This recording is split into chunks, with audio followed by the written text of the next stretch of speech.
Bonjour à tous et bonne année 2023.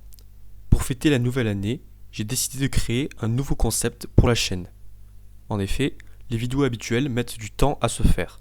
Donc pour vous faire patienter, je ferai de temps en temps un concept plus court intitulé Conseil lecture.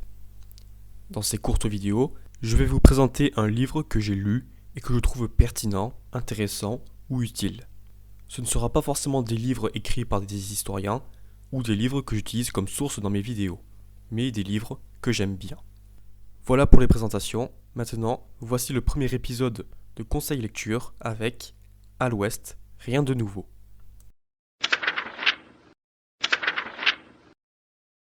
À l'Ouest, rien de nouveau est un livre écrit en janvier 1929 par Erich Maria Remarque. Il décrit le quotidien d'un soldat allemand dans les tranchées lors de la Première Guerre mondiale. L'auteur du livre, Erich Maria Remarque, est un auteur et romancier allemand né en 1898 à Osnabrück.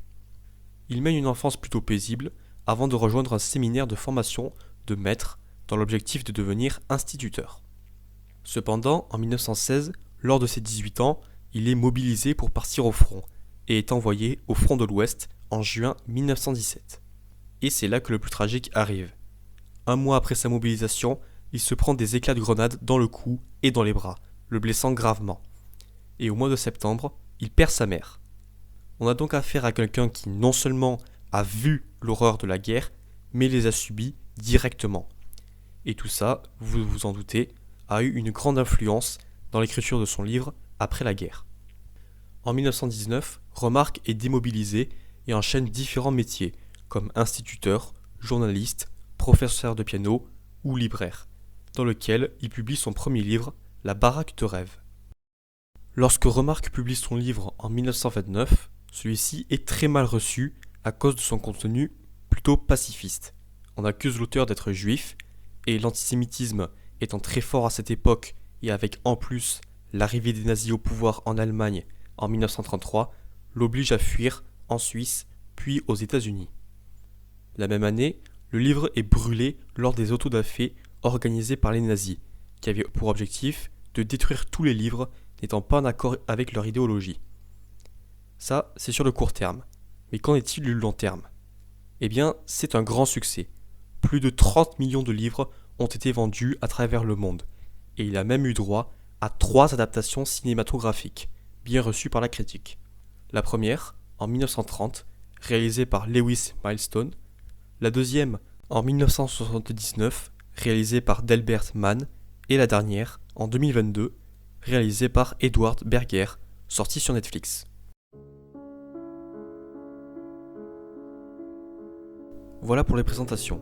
Maintenant, que raconte le livre ? Eh bien, ça raconte l'histoire de Paul Baumer, un jeune soldat qui s'est engagé volontairement dans l'armée allemande lors de la Première Guerre mondiale sur le front de l'Ouest avec ses amis. Le scénario est assez simple, mais ce qui est important, c'est la façon dont l'auteur raconte l'histoire. Il commence très fort dans l'horreur. Tout commence avec Paul, qui raconte que sur 150 soldats envoyés au combat, 80 sont revenus après une offensive. Et lui et ses amis sont contents, puisque ça veut dire qu'ils auront une double ration de nourriture. Quelques pages après, un des amis de Paul meurt de ses blessures. Pour continuer dans l'horreur, Remarque est très précis dans la description de ces dernières, de la guerre et des combats. Voici quelques passages. Ses premières minutes, avec le masque à gaz, décident de la vie ou de la mort. Le tout est de savoir s'il est imperméable. J'évoque les terribles images de l'hôpital. Les gazés qui crachent morceau par morceau pendant des jours, leurs poumons brûlés. Nous voyons des gens sans bouche, sans mâchoire inférieure, sans figure. Nous rencontrons quelqu'un qui tient avec les dents l'artère de son bras pour ne point perdre tout son sang. Mais la chose que j'ai trouvée la plus répugnante, c'est ce passage. La pelle bien aiguisée est une arme bien plus commode et utile.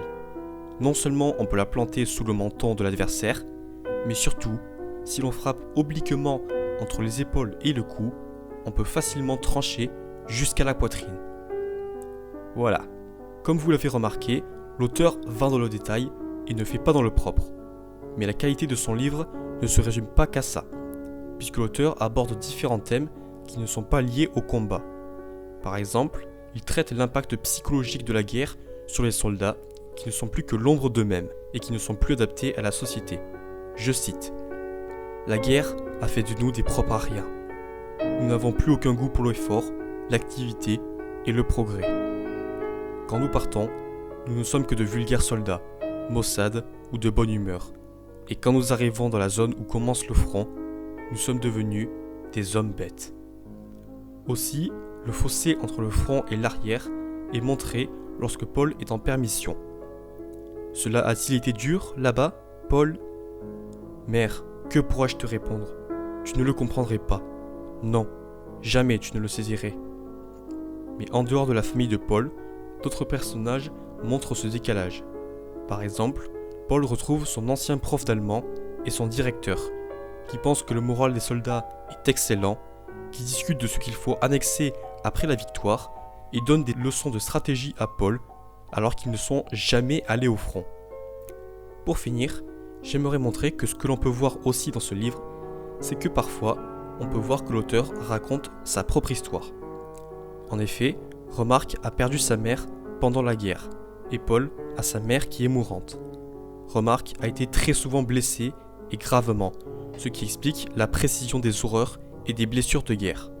La seule grande différence, c'est que Remarque a été mobilisé lors de ses 18 ans, là où Paul, lui, s'est engagé volontairement.